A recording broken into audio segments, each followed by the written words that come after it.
WTVN. We welcome Mike Carey, who's the congressman of the 15th District, back with us. Mike, how was your 4th? Good to have you back. Well, good to have you back. It was a pretty busy weekend, as you can imagine, but really hate to hear that about the young girl in Hilliard, because I was actually in the Hilliard parade. Oh, wow. And okay. so we were probably, I think we were in position number 7. I mean, it was a very long parade, a great parade. The team in Hilliard does a great job of that. Yeah. But like you said, I mean, I've seen that firsthand. We tend to throw out candy, and probably as the parade goes on, people get a little more ambitious and try to get closer to the road. But everything I saw that the team in Hilliard did was fantastic. So my prayers to the family. I really hate to hear that. Yeah, I'm glad you shared that too. That was great that you were out there yesterday. Mike, let's dive right into it. Sure. We saw some pretty historic decisions last week with the Supreme Court, striking down affirmative action in college admissions. That's a big one.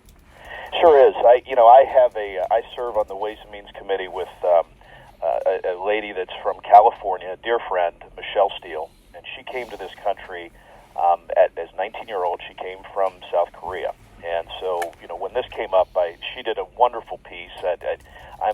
Anybody that really wants to know more information about it, it's online. You can find it, but it's an op-ed, and she coined it. I mean, she worked very hard in California back in 1996 on Proposition 209.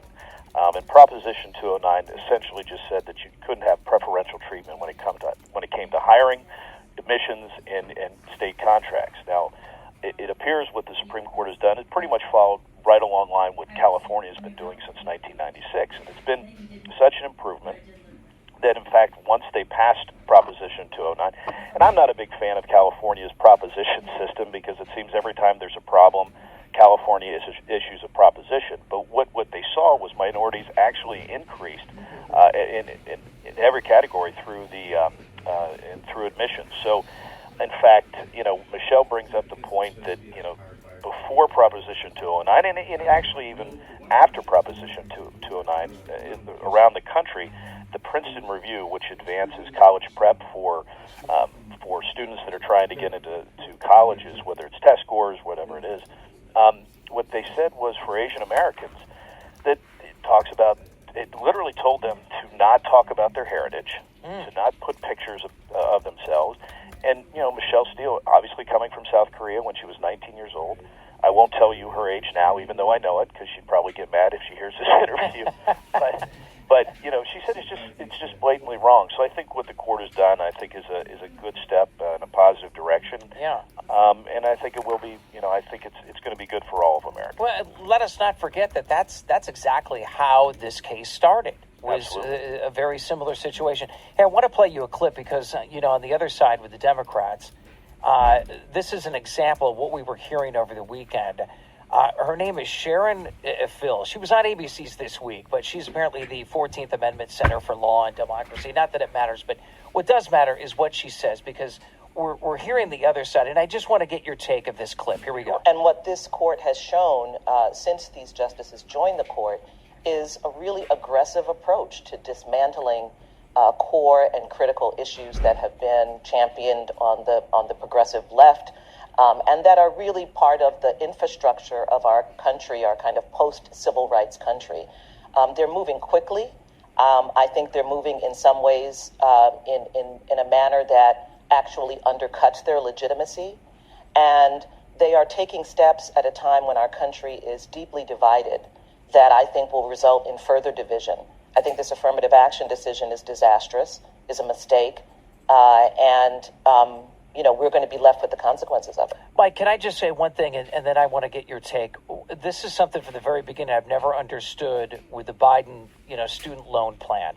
I don't understand why those who didn't go to college, didn't accumulate that debt, or did go to college and paid their way through, why is it those people, including myself, have to subsidize the debt of everyone else? I absolutely agree with you, and I think everybody that's driving into work today, that's going to a job that they can't work remotely.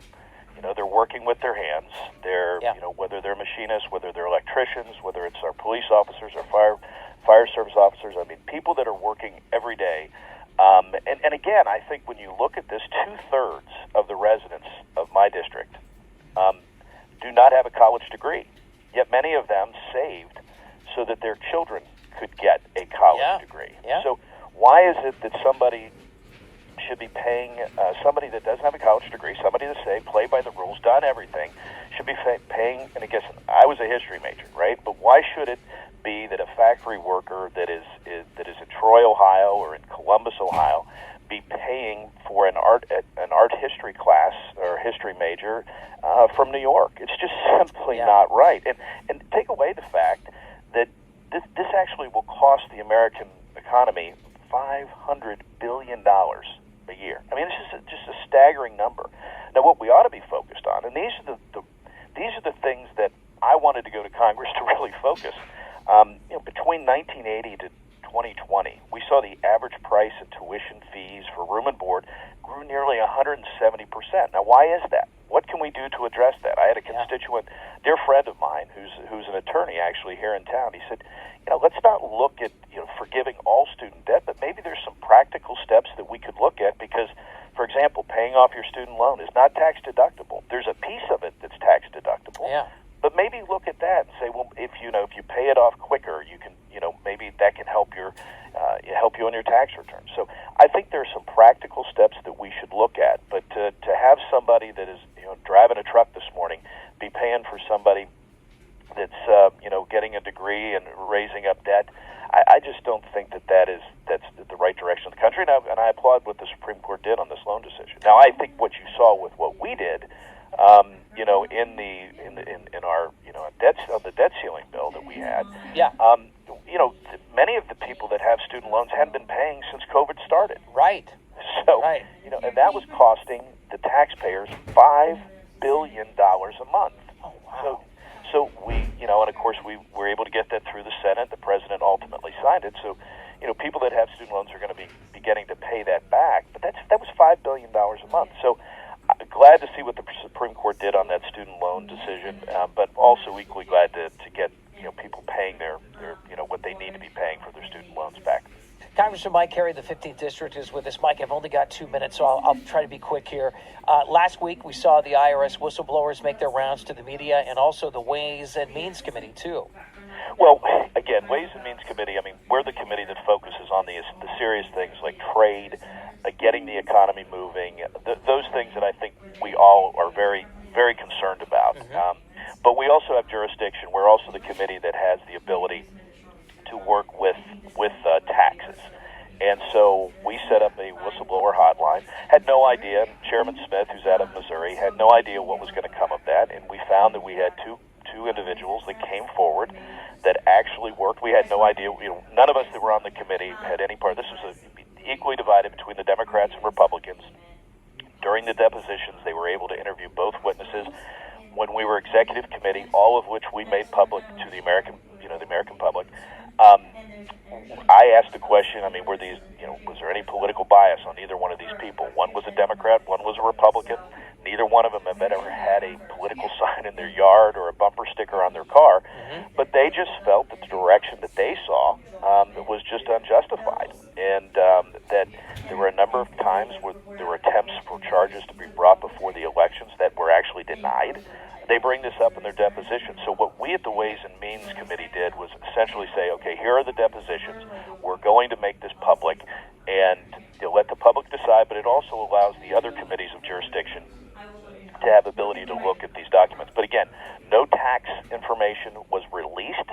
It is just the deposition of these two individuals. So I think it was something that the American public needed to see, and I was glad to be working with Jason Smith and really in a bipartisan way in terms of getting the information from these whistleblowers.